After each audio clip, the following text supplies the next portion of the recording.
ده اخويا انور، احنا بنقول له يا انور بس هو اسمه احمد انور. بقاله سنتين في العراق، من يوم ما سافر ما بعتش جواب واحد. لا مؤاخذة، الأوضة يعني مش قد المقام. أرجوكي، ده أنا اللي مش قد المقام.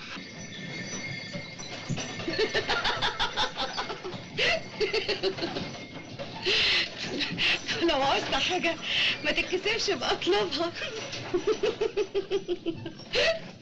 ولو انك وشك مكشوف بجح.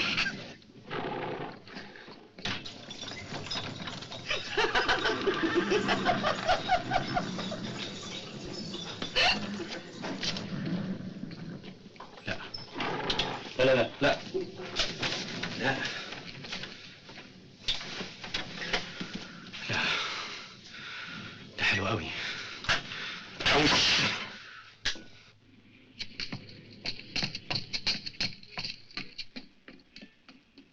صورتوهم؟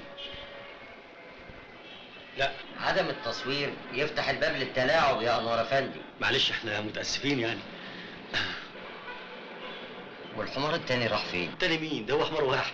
انا ليا اللي مكتوب قدامي حماران. ارجوك، هو حمار واحد مفيش غيره. اهو حماران. الالف والنون دول اوديهم فين؟ وريني. يا اخي انت وقعت قلبي. ان التركه شمبانزي ومعزه وحمار. ان التركه انت قريتهم على بعضيهم. حمار. شوف في همزه تحت الالف بس مش باينه، وحضرتك كمان لو قريت محضر استلام التركه هتلاقي ايه حمار واحد، وهتلاقي كمان كلمه واحد اهي باينه بوضوح. اتفضل. اهي. عندك حق، انا اسف. هما فين دلوقتي؟ عاوز تفهمني ان ده حمار يا انور افندي؟ وماله؟ مالوش، ده جحش مش حمار. عاوز تفهمني ان اللجنه بتاعتكم ما عرفتش تفرق بين الحمار وبين الجحش؟ انت فاكرني حمار؟ على العموم انا عملت محضر بالواقعه في شرطه المحطه. معاك صوره المحضر؟ معايا نمرته. ايه دي؟ ما تنفعش، لازم صورته. هات لي صوره المحضر. قصير وعقر.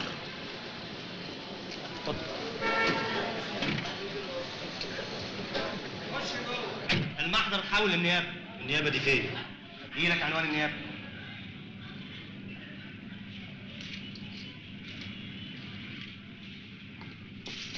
هتكتب طلب وهتحط عليه طابع دمغه وتنزل الخزينه تورد 2 جنيه وربع، تجيب لي ايصال التوريد وتيجي. واخد صوره المحضر وانت واقف.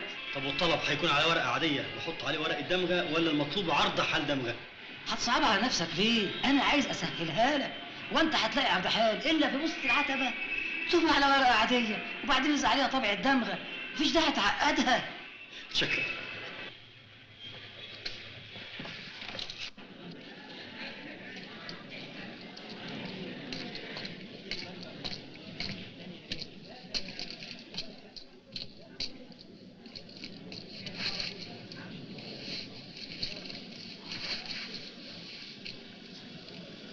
يا استاذ في الطابور. طيب ما انا في الطابور اهو. لا دورك.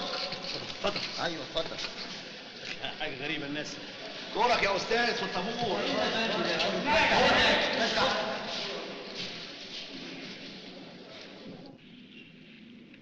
يا فتاح يا عليم يا رزاق يا كريم، كل يا دلال ما تزهقنيش، كل يا روحي تين برشوم، عمر اهلك ما كلته. ما شافهاش الحكم، كان واقف بعيد، صدقني ما شافهاش. مش ممكن يكون ما شافهاش، انا مسجل الماتش ومدوره على البطيء. الجون يا محترم جايبه براسه مش بايده. والله العظيم جايبها بايده، والصور اللي اتنشرت في الجرايد جايباه وهو رافع ايده جنب الكوره. شفت يا محترم حضرتك بتقول ايه؟ ايده جنب الكوره مش في الكوره. اصل الكاميرات ساعات بتخدع. انا شفتها كويس. ممكن تديني ورقه؟ اديني قلم بقى. زيكو كان واقف هنا، مارادونا لما شاطها له كان واقف هنا، جري واستناها هنا. وبعدين يا ستي جه الشاطر حسن راكب حصانه بيض وخد حبيبته وراها على الحصان وجري، وكانت ليله سودة على اخر الزمن. هتقلب ده ايه رايك بقى ان حضرتك ما بتفهمش في الكوره؟ وان الجون ده سليم، وان حضرتك اعمى، اعمى القلب واعمى البصيره. يعمى.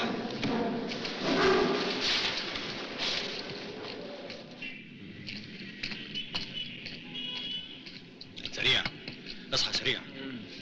هنروح فين يا استاذ انور؟ مش هنروح اي حته، الساعه 2 دلوقتي، شوف لنا اي مكان نتغدى فيه، يلا.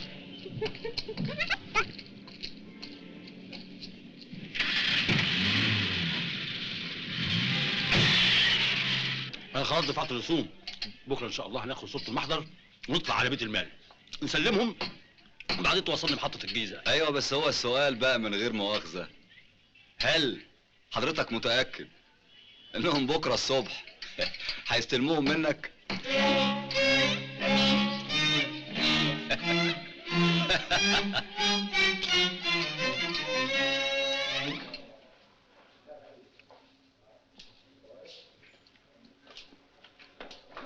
فضلك انا عايز الغي الحجز ده واحجز بعد يومين. بعد يومين ليه؟ هتزنق نفسك ليه؟ خليها بعد 3 ايام، ما تنساش انك لسه هتسافر الاقصر.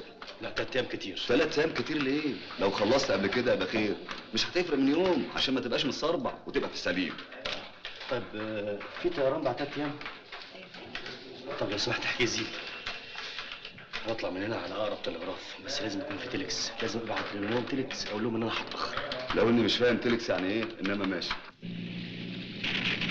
هو في حرب في العراق يا ابني؟ في.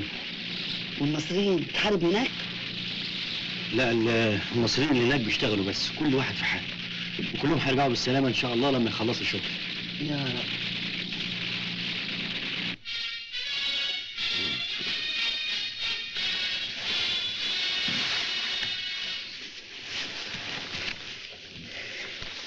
هي بعد ما تتعشى تخش تنام على طول، اصلها بتصحى من الفجر. واضح انها قلقانه على اخوكي قوي. الا الحرب اللي هناك دي ايه حكايتها يا انور افندي؟ انا عايز انصحك نصيحه تحافظي بيها على جمالك وعلى شبابك. اوعي تحاولي تفهمي اي حاجه. يعني انا غبيه يا انور افندي؟ ده انا حتى طالعه من 6 ابتدائي. ما شاء الله ما شاء الله ما شاء الله ما شاء الله. وحضرتك؟ انا دبلوم تجاره، كنت بحضر الماجستير بس ما كملتش، يعني تقدري تعتبريني كده طالع من 60 ابتدائي.